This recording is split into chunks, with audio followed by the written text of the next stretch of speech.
Hello, and welcome to Kaptain Viciorious Grimoire. Today's story is Into the Black, a Classical Mythology Adventure Tale. You can read the published version in Carmina Magazine at the link below.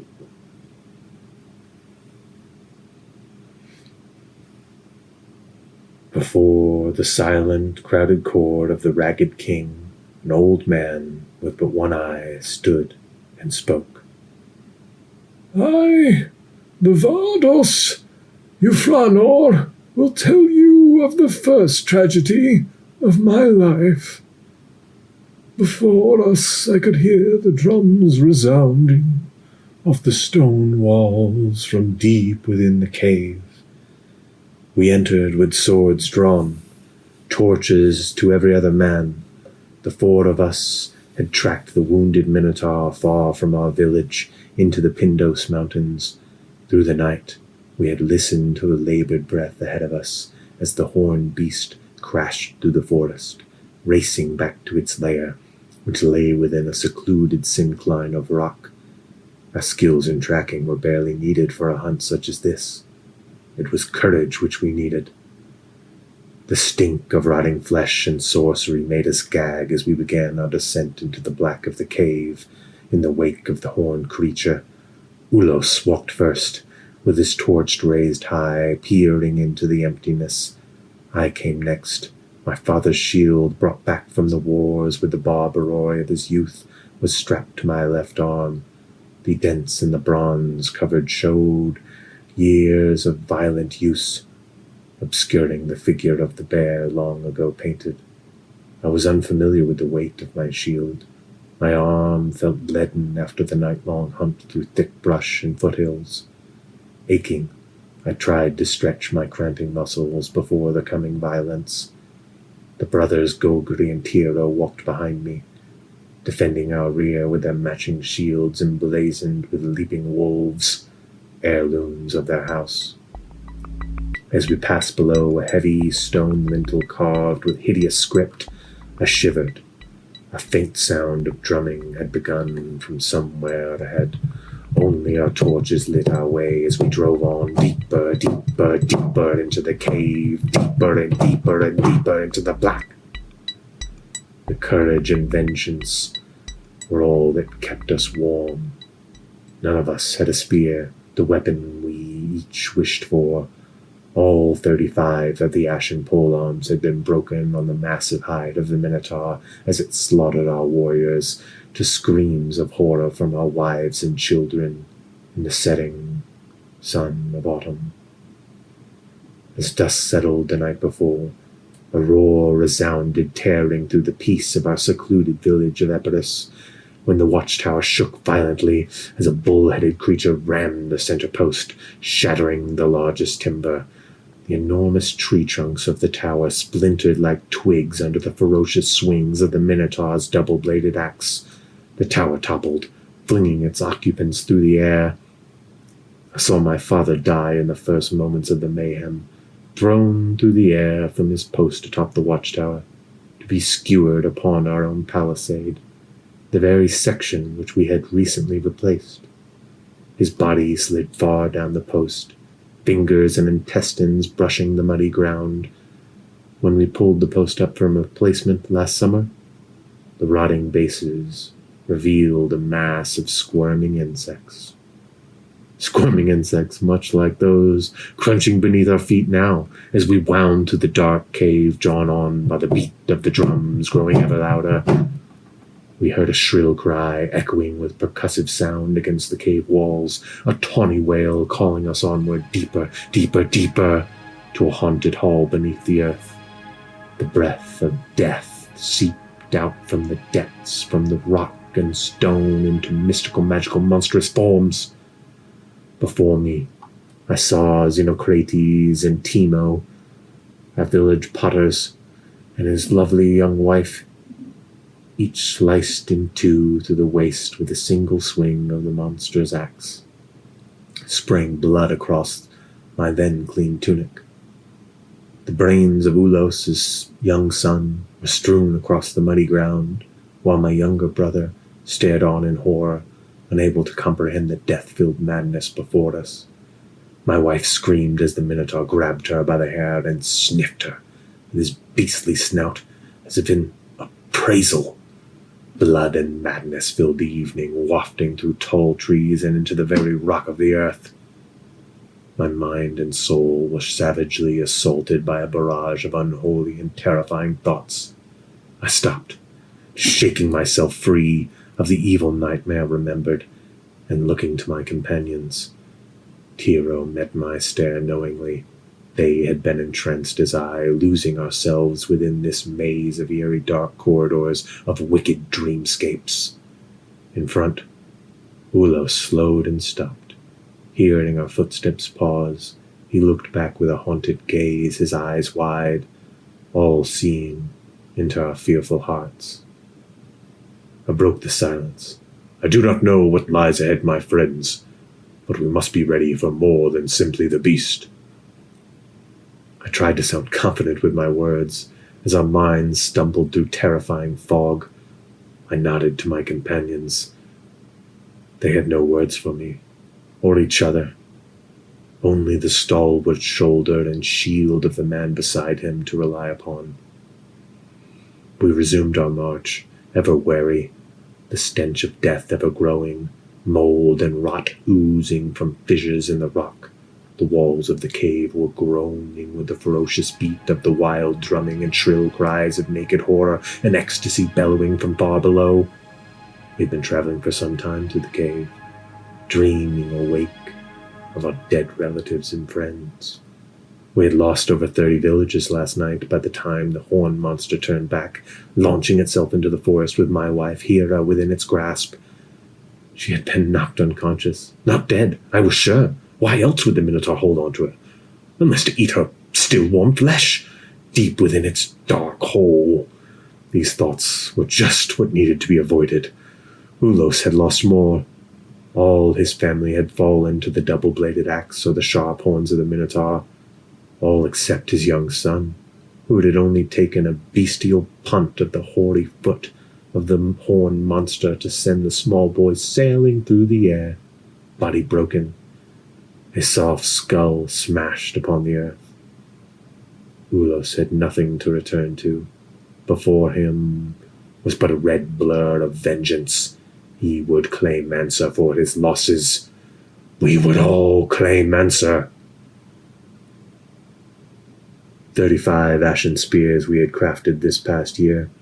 We did not plan to join in any campaigns of kings in faraway lands, so why make more than we needed to hunt boar and bear? The horrors of war had been veiled in the fireside stories of our fathers. None of we 4 hunters had ever killed in anger before, and certainly never a creature that walked on 2 legs. The Minotaur was not a man, though. It could not be. 2 dowdy legs, yes. Human arms of immense size, yes. A burly chest covered in coarse dark hair, just as my father's and every other old man in the villages, yes. But the Minotaur could not be a man, though. The drumming grew. The drumming grew. The howling cries rang through the labyrinth as we wound our way deeper into the black. On the ground, the insects had disappeared, replaced with fragmented bones. The floor was littered with leavings from some wicked beast feastings, crushed to bare recognition. The tibia of a young human could be identified here. A fractured skull there. A severed hand lay half buried in the cold dirt. The reek of death swam through the air, palpable in gaseous fumes tinged green with enchanted light. My head swam in the deathly exhaust. Thoughts of my love, captive in the arms of the bullish monster, would not leave my frightened mind. Fear might have gripped our hearts, but vengeance kept them beating steadily. As the shadows of flames from around a bend danced before us upon the wall, we extinguished our torches, not 20 paces to the corner. What lay beyond, we did not know. The fevered drumming and hideous wailing were now a monaural, hideous cacophony blurring our vision with reverberations, the stench of mortality, was horrid, unmistakable upon the tongue. I could taste what was to come. As we readied our weapons, tightening our grips, I considered the eyes of my companions. I attempted to portray courage, though I was lost to a fear below a sea of anguish. Their eyes spoke the same tale. If we were to die here in this dreadful cave, we would die with our families upon our hearts. We would die in vengeance. Turning the corner at a swift pace, we four arrayed ourselves for battle, shields held high and swords cocked back at the ready for thrust and cut. As a horrid scene of wicked debauchery appeared before us. Hulking in front of an altar of piled skulls and black volcanic rock, the skewered, monstrous form of the enormous brown-furred Minotaur leaned against the stone. 2 of our ashen spears' shafts still lay embedded deep in his back. He had removed the others, releasing a torrent of blood down upon the dais before him, down upon the altar which my wife, who writhed in agony, lay. Her body, both innocent and tainted, possessed by some spirit, screeched a ghastly cry. Coming from her lips was a keening voice not her own.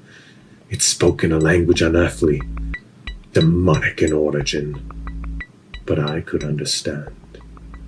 You would follow my wrathful companion unto the very depths of my earthly temple to release death, young ones, would you not?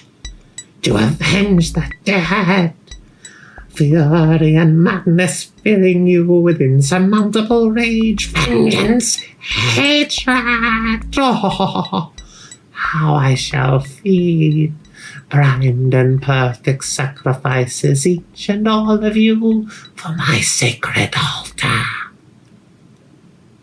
The drum suddenly stopped with the keening voice's end. My love's body lay still. Silence washed across the room in a wave. Suddenly, shrill cries cut through the air as 2 previously unseen wretched creatures lifted malformed female bodies from their crouched drumming positions between the altar, throwing back ragged rotting cloaks of pale skin with the scalps of children as tippets. Long matted hair swung back from wicked eyes of soulless black as the 2 grey-eye rushed for us.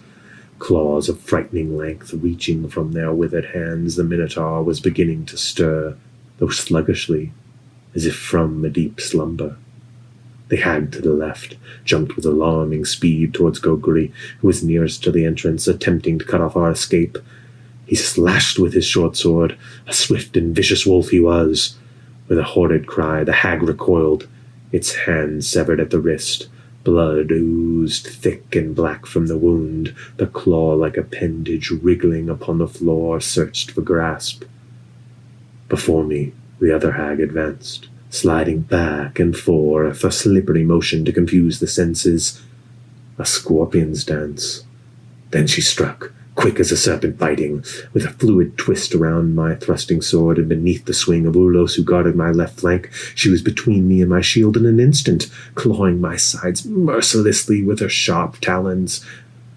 Her face was scaly and horrid, death incarnate, the face of something which hungers for human blood. Ripping through the leather armor across my rib cage with her claw-like hands, she hissed up at me in a speech unutterable. The agony struck me dumb as she began to embrace me, slicing her razor-sharp fingers across my back. The horrid stench, which had preceded us down the dark caves to this accursed shrine, poured forth from her gaping mouth of jagged rotting teeth lining sickly black gums. A swoon gripped my mind. The dream I had begun in the writhing tunnels of this labyrinthine cave opened before me once more. In the twilight, I saw the spears break again and again and again against the muscular hide of the Minotaur. My friends had family slain before my eyes, a child's soft skull splatting upon the hard ground. The monster, which would take all that I held dear for his own bloody sacrifice. He began to turn around towards the desperate fight of his gray-skinned acolytes. I had nothing left. Nothing but death before me now. Then Ulos caught the back of the screeching hag's neck with his backswing, severing spine to squirt black goo across my haunted face. I collapsed with the dead weight of the witch clinging to my back with her talons to watch the brothers Gogri and Tiro across the room eviscerate the one-handed hag succinctly as I hit the ground. I was the only casualty to these two paltry enemies. I had not even made it so far as to face the Minotaur again. I had failed once more. These thoughts flittered behind my eyes as a darkness began to creep over me. I fought to stay awake, to watch with horror. My 3 comrades spread out to encircle the Minotaur, which now stood alone. From my vantage on the floor, I could just see the face of my beloved between its gigantic, hairy human legs. She lay now quiet, at peace upon the blood-soaked altar, her spring-white dress stained with the gore of the beast crimson red, not black like the blood still leaking out upon me from the wretched, nearly headless creature clinging to me. Nymph-like, my wife lay there, no longer held by the horrors of this world. Would I meet her soon? The Minotaur had lost or left his axe somewhere on the trail to the cave. He stood unarmed before my fated friends, at over 10 feet tall, a monstrous bull in its prime. His thick brown fur was matted with warm blood from the countless wounds still leaking, while the cold blood upon his horns had now dried black. What had brought this thing down upon our people? Was not this mountain lair quaint enough for this ferocious vigor? What had we done to warrant such a wanton, brutal attack? Were these despicable creatures before me truly evil? Was this thick black effusion oozing out upon me the life source of woe to all mankind? Such simplified notions had struck me as naive. Black and white, good and evil. But maybe I was wrong. Maybe evil had poured its blood out upon my beloved and I. Or just me. I'm the one covered in black. She in red. These were the thoughts crowding my mind as I watched one after the other of my lifelong companions bury their blades in the monstrous flesh of the Minotaur, to have the swords wrenched free from their grasp, as the beast violently turned his torso, laughing all the while as they bit deep into his flesh. A human laugh. The laugh of a madman upon a bloodthirsty rampage. The laugh of 1,000 wives weeping for 1,000 dead husbands. The laugh of a human man who could have been your father in a violent rage. It was a storm rolling inland from the sea, poised for destruction. The laughing faded to a gurgling chortle after ripping the head from Tiro, the last of my unarmed companions. With Callices, the Minotaur fell to his knees. 2 spears and now 3 swords were driven deep into its monstrous flesh. The all too human eyes on either side of the bull's snout, beneath the pair of gory horns, began to fade. His blood began to well up from his mouth, frothy and red, as he chuckled on. After a time, I wrenched the claws of the hag out of my back and tried to stand. Thrice I fell, and I made my way over to the Minotaur. The glazed eyes of the beastly creature followed my progress as a pool of thick red blood began to form around him. The chortling had stopped, but I could still hear a gurgling breath as I approached the beast, which had been skewered 5 times. Circling the monster, I pulled free one of the broken spears jutting from its broad back. As I did, a moan of pain escaped the Minotaur's lips. Too human pain, too human. And I heard these words in the same unearthly demonic voice which had come from my wife before this horrid battle. You have not seen the last of my children, young one. Then I drove the wide spearhead into the back of the neck of the Minotaur, severing spine and artery. In a gush of red blood, the beast collapsed before me. I had little strength left, and I collapsed, falling into a swoon of blackness. I, Levardos Eufranor, stand before you now, so I can say that I walked away from that accursed cave. But am I alive any more after enduring such horror? I do not know. I do not know. Though your kind ears, my friends, are all that I desire now, in my everlasting sorrow. By the end of the poem, full night had fallen upon the outside world. The flickering lamps were the only light, as the hearth fires stood unlit in the sultry summer heat. The sweat-beaded men and women who filled the hall of the Ragged King stared blankly at the one-eyed man, only released from the spell of his words as he began to walk from that place and out the door. A chorus of murmurs followed, each coming back to their senses slowly, back to their own bodies after they had ventured into a realm of black mist and myth with the words of the ancient Vardos. This has been Into the Black by Kaptain Viciorious. Thank you for listening.